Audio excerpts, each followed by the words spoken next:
మరి మంచి కార్యక్రమం అంటే సభాధ్యక్షులుగా ముందే అంత మాట్లాడకూడదు, కానీ ఒక 2 సన్నివేశాలు విషయాలు చెప్పి తర్వాత మరి పెద్దలు గురువు గారు మరి బజా శ్రీశైలం గారు మాట్లాడతారు. అలాగే కటార భవాని గారు, మా సూర్యారావు గారు, అలాగే వేదికలో అనిపించిన మరి పద్మశాలి పెద్దలందరికీ కూడా మరి శిరస్సు వచ్చి పాదాభివందనం తెలియజేస్తా ఉన్నాం. ముఖ్యంగా ఈ రోజు చాలా శుభదనం. ఎందుకంటే ఒక పద్మశాలి చరిత్ర గురించి, ఒక పద్మశాలి వంశం గురించి ఇంచుమించు 80 సంవత్సరాలు పైబడి ఆయన వయసు సహకరించకపోయినా సరే నేను ఈ కులంలో పుట్టాను, ఈ కులం గురించి కొన్ని సన్నివేశాలు నా ద్వారా ఈ సమాజానికి తెలియాలనే ఉద్దేశంతో నాకైతే 1-2 సంవత్సరాల బట్టి కూడా ఆయన చెప్తా ఉన్నారు. ఒక పద్మశాలి వంశ చరిత్ర పుస్తకం రాస్తున్నానండి, దాన్ని ప్రజల్లోకి తీసుకెళ్ళాలి. కొంతవరకు అయినా సరే నా వరకు నేనన్నా సరే కొంతవరకు నేను పుట్టిన కులంలో నేను తెలియజేయాలనే ఉద్దేశంతో మరి పెద్దలు బజా శ్రీశైలం గారు, అంటే బజా శ్రీశైలం గారు కాదు, ఇవాళ నేను జిల్లా ఉమ్మడి జిల్లా పద్మశాలి సంఘం అధ్యక్షులుగా పనిచేస్తా ఉన్నాను, బీసీ సంఘం అధ్యక్షులుగా పనిచేస్తా ఉన్నాను.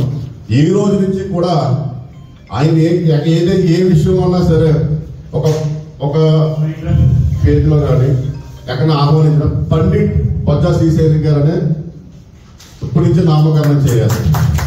అది నా కోరిక.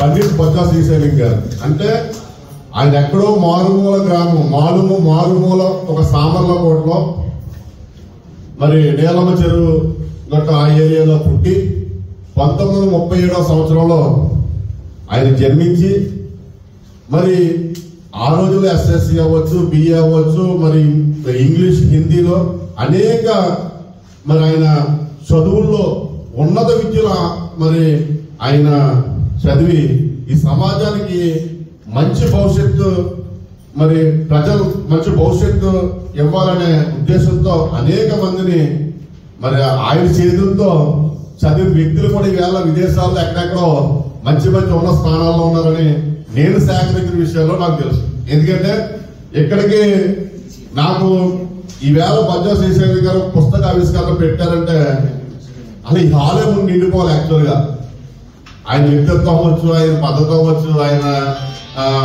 పద్ధతులు, కానీ ఏంటంటే మనలో కూడా కొంత అనైక్యత భావాలు ఉన్నాయి, కొంత కాదు చాలా అనైక్యత భావాలు ఉన్నాయి. అటువంటి వ్యక్తి ఎన్ని సంవత్సరాలు కష్టపడి ఒక పుస్తకం గ్రంథం రాశారంటే ఆయన్ని పూలపాలితో నడిపించాలని బాధ్యత మనం తీసుకోవాలి తప్ప కొన్ని ఈర్షా భావాలు పెట్టుకొని వెనక్కి వెళ్ళిపోవాలని పరిస్థితి అయితే నేనైతే చాలా బాధపడతా ఉన్నాను. అయినా ఏం పర్వాలేదు. ఆయన ఫుల్ సాటిస్ఫాక్షన్ గా ఆయన జీవితంలో ఆయన రాసిన గ్రంథాన్ని పూర్తి స్థాయిలో జనాలకు వెళ్ళే బాధ్యత మేము తీసుకుంటామని ఈ సభాపూర్వకంగా మీకు మర్యాద. ఎందుకంటే ఒక పక్కన ఆనందపడాలో, ఒక పక్కన బాధపడాలో కూడా తెలియని పరిస్థితిలో ఉన్నాం. ఎలా అంటే ఈవేళ ఒక పద్మశాలి కులంలో పుట్టి ఒక గ్రంథాన్ని పద్మశాలి వంశ చరిత్ర గురించి రాసిన వ్యక్తులు ఉన్నారంటే ఎక్కడో తక్కువ భూగోళంలో అంటే అటువంటి వ్యక్తులను మనం ఏ రకంగా చూసుకోవాలనే మరి మనకి కూడా జ్ఞానం ఉండాలి. ఈవేళ నాకు ఇక్కడికి వచ్చి ఒక అనుభవం నాకు ఒక ఎదురైంది. మా గాంధీ గారు ఉన్నారు, మా తోరండి, మా గురుగారు. ఆయన ఎంఎస్ఎల్ కాలేజ్ డిగ్రీ మరి ప్రిన్సిపల్ గా చేశారు, మనకి అనేక చేశారు. ఆయన వచ్చి పాదాలు నొక్కుతారంటే మరి అంతకంటే ఏం చెప్పాలి, నాకు మాటలు రాలేదు యాక్చువల్ గా. అంటే ఇటువంటి వ్యక్తి ప్రతి మనసులో కూడా అంత గౌరవప్రదంగా ఉన్నారంటే పద్మశాలిలో పుట్టినందుకు మనం గర్వపడాలి. కానీ అంటే కొన్ని సన్నివేశాలు చెప్తా ఉన్నాను. సరే ఏది ఏమైనా సరే ఆయన రాసిన గ్రంథం అవ్వచ్చు, పూర్తి స్థాయిలో ఆయన ఏదైతే కోరుకున్నారో పద్మశాలీలు అంటే మనం ఒక భృగు వంశంలో పుట్టాము. అలాగే మనం ఒక భద్రవతి భావన మార్కండేయుడు సందర్శించిన వాళ్ళం. ఇలా తిరుపతి వెంకటేశ్వర స్వామి భార్య పద్మావతి దేవి మన ఇంటి ఆడపడుచు. చాలా విశిష్టమైన కులంలో పుట్టాం. ఇవన్నీ కూడా ఆ గ్రంథంలో కూడా ఉండొచ్చు. అలాగే మనలో కూడా మన కులం సంబంధించి అంత సేకరించి ఉంటాను నేను. అంటే కోరుకున్న గ్రంథం ఏం రాసేదో కూడా తెలియదు, కానీ మన కుల వ్యవస్థ గురించి, కులం ఎక్కడెక్కడ ఉంది, ఏంటి పరిస్థితి, మన స్థితిగతులు ఏంటి, అవన్నీ కూడా అందులో ప్రశ్నించి ఉండొచ్చు. నేనేంటంటే నేను ఇంకా ఫైనల్ గా మళ్ళీ తర్వాత మాట్లాడతాను. నేను ఒకటే కోరుకుంటా ఉన్నాను, ఆయన ఎక్కడో సామలకోటలో పుట్టి ఆయన అనేక ఉద్యోగాలు చేసి ఆయన పిల్లలు కూడా వెల్ సెటిల్డ్ అయ్యి, అంటే ఎప్పుడు కూడా మన భావాలు కూడా మన పిల్లల మీద ఎంతగా చూపిస్తూ ఉంటుంది. మనం ఏ రకంగా నడవడుతున్నామో మన పిల్లలు కూడా అదే నడవడికలో పరిస్థితులు ఉంటాయి. ఈ వ్యాధి ఇంచుమించు నలుగురు సంతానం, ముగ్గురు అబ్బాయిలు ఒక అమ్మాయి, అందరూ కూడా చాలా సంతోషంగా చాలా హ్యాపీగా ఉన్నారని కూడా తెలిసింది. కానీ ఏంటంటే ఆయన కూడా ఈ వయసులో కూడా అంత కులాభిమానంగా ముందుకొచ్చి ఇటువంటి గ్రంథాలను రచించినందుకు ఆయనకి పాదాలకి నమస్కారం తెలియజేస్తా ఉన్నాం. ఎందుకంటే మనం అనుసరించాలి అనే విధానాలను కూడా ఈ పుస్తకంలో ఉన్నది. ముఖ్యంగా శ్రీశైలం గారి గురించి ఇందాక చెప్పాను. ఫైనల్ గా 2 విషయాలు చెప్పి ముగించుకొని దంపతులకి చిరు సత్కారం కూడా చేయాలన్న ఉద్దేశంతో అందరూ ఉన్నాం. ముఖ్యంగా శ్రీశైలం గారు అంటే ఈ పుస్తకం రాశారంటే మనిషికి ఒక క్రమశిక్షణ, ఒక తాత్పర్యం, ఒక వ్యక్తిత్వం కూడా ఉండాలి. ఈయన శ్రీశైలం గారు పుట్టుకతోటే ఒక మంచి క్రమశిక్షణ గల వ్యక్తి. ఆయన ఒక సామలకోటలో జన్మించి సుమారు ఆయన ఎస్ఎస్సి చేసి తర్వాత బిఏ పాస్ అయ్యి అలాగా హిందీ పండిట్ గా పనిచేస్తూ రామకృష్ణ పరమహంస అనే సేవా సమితిలో 40 సంవత్సరాల పాటు ఆయన సేవ అందించిన వ్యక్తి. అయిన 40 సంవత్సరాల పాటు అంటే ఒక సంస్థకి ఒక రామకృష్ణ పరమహంస అవ్వచ్చు, ఇటువంటి ఈ సంస్థల్లో పనిచేశారంటే చాలా నిస్వార్థపరులే అందులో ఇవ్వడగలరు. అటువంటి సంస్థలో పనిచేసిన వ్యక్తి మరి పండిట్ బచ్చా శ్రీశైలం గారు. ఆయన గురించి చెప్పుకుంటూ పోతే ఆయన్ని మనం పొగడటం కాదు, కానీ ఒక పద్మశాలి కులంలో పుట్టినందుకు మనం అందరూ గర్వంగా ఫీల్ అవ్వాలి. అటువంటి వ్యక్తి మన ముందు ఉన్నారంటే చాలా ఆనందపడవలసిన విషయం. ఈ పుస్తకానికి సహకరించిన మరి ప్రతి సన్నివేశంలో కూడా మరి చిత్రాలు వేసింది కట్టబాబురావు గారు.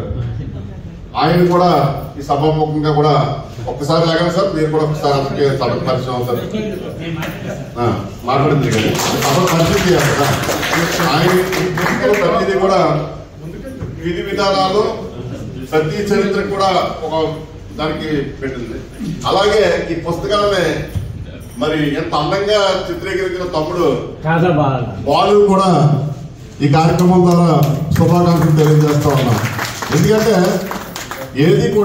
ఏది ఏమైనా సరే మనల్ని ఒక్కొక్కరు సహకరించుకున్నప్పుడు మనం వాళ్ళని గుర్తు చేసుకోవడం వల్ల వాళ్ళు సంతోషపడతారు, మనకు కూడా సంతోషంగా ఉంటుందనే ఉద్దేశంతో ఈ విషయాలు చెప్పడం జరిగింది. ఈ కార్యక్రమంలో వాళ్ళు మాట్లాడిస్తాను శ్రీనివాస్ గారు మాట్లాడించాక మరి దంపతులిద్దరు కూడా చిరు సత్కారం మొత్తం అందరి సమక్షంలో చిరు సత్కారం అయ్యే వరకు కూడా ఎవరు వెళ్ళొద్దని మీడియా వాళ్ళు కూడా మా సోదరులు ఎవరిని వెళ్ళొద్దారు. ఒక 10 గంటలో ఈ కార్యక్రమం ముగించేస్తామని కార్యక్రమం తెలియజేస్తూ మా శ్రీనివాస్ గారు రావాలి. ఆయన అనివార్య కారణాల వల్ల రాలేకపోయారు. అందువల్ల అయినా పర్వాలేదు, మనందరం ఉన్నాం, మనం చేస్తున్నాం. చాలా సంతోషకరమైన విషయం. ఈ గ్రంథాన్ని కూడా మనం ప్రజల్లోకి తీసుకెళ్ళి అందరికీ అర్థమయ్యేలా చెప్పి మంచిగా అందరిలో అవగాహన కల్పించాలని కోరుకుంటున్నాను. అలాగే మన శ్రీశైలం గారికి కూడా ఎంతో కృషి చేసి ఆయన ఎంతో పట్టుదలతో దీన్ని ఆవిష్కరించారు. ఈ వయసులో 80 సంవత్సరాల వయసులో కూడా అన్ని విషయాలు మన రామకృష్ణ గారు చెప్పారు. మన శ్రీశైలం గారి గురించి ఎంతో శ్రమ కోర్చి ఎంతో కష్టపడి ఆయన రచించిన ఈ గ్రంథాన్ని ప్రజల్లోకి తీసుకెళ్లి అందరిలోని తీసుకెళ్లి అవగాహన కల్పించాల్సిన బాధ్యత మన అందరిపైన ఉంది. ఈ కార్యక్రమానికి ఇచ్చేసినటువంటి అందరికీ హృదయపూర్వక ధన్యవాదాలు తెలియజేసుకుంటూ నాకు అవకాశం ఇచ్చిన అందరికీ ధన్యవాదాలు తెలియజేసుకుంటూ ఆ వర్డింగ్ మనం యూజ్ చేస్తే they will feel more comfortable.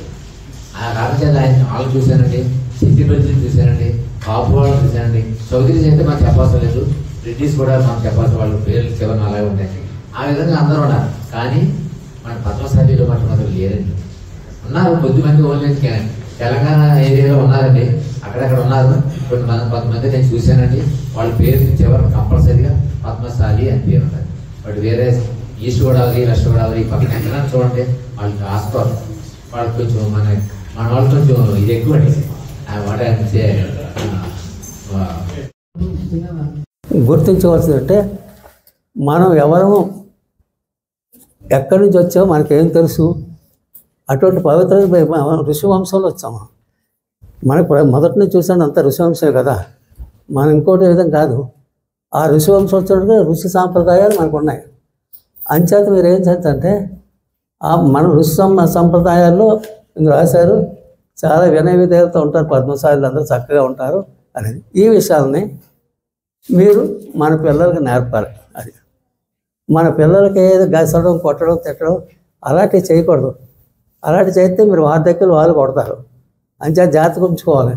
ప్రతి ఒక్కరు కూడా ఎంత గౌరవిస్తే పిల్లలకి ఇస్తారో వార్ధక్యం చేత వాళ్ళు కూడా మనకి గౌరవిస్తారు. ఆ విషయాలు దృష్టిలో పెట్టుకోవాలి. అవి కూడా ఇందులో ఉన్నాయి.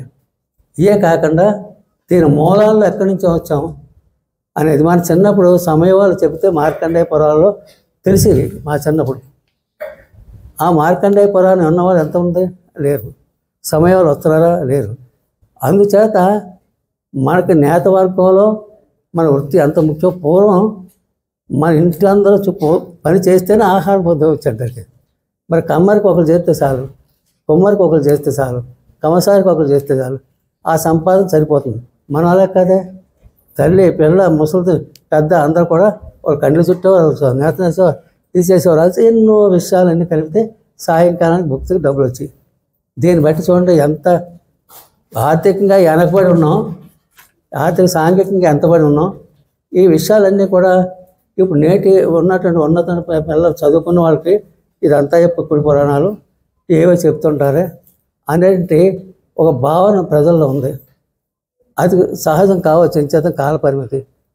అంచేత మనం ఏం చేయాలంటే ఈ గ్రంథాన్ని మీరు చదివి దీని మూలంలో మన తాతగారు ఎవరైతే ఎలా మన పద్మశాలిని అవసరించాం, పద్మం అనే పేరు ఎలా వచ్చింది, పులివాహనం మనకు ఎలా వచ్చింది, పులివాహనం కాక పులి చర్మం ఎలాగా మనకు వచ్చింది, జెండా మీద పులి ఎందుకు వచ్చింది అనే విషయాలన్నీ కూడా ఇందులో రాసాం.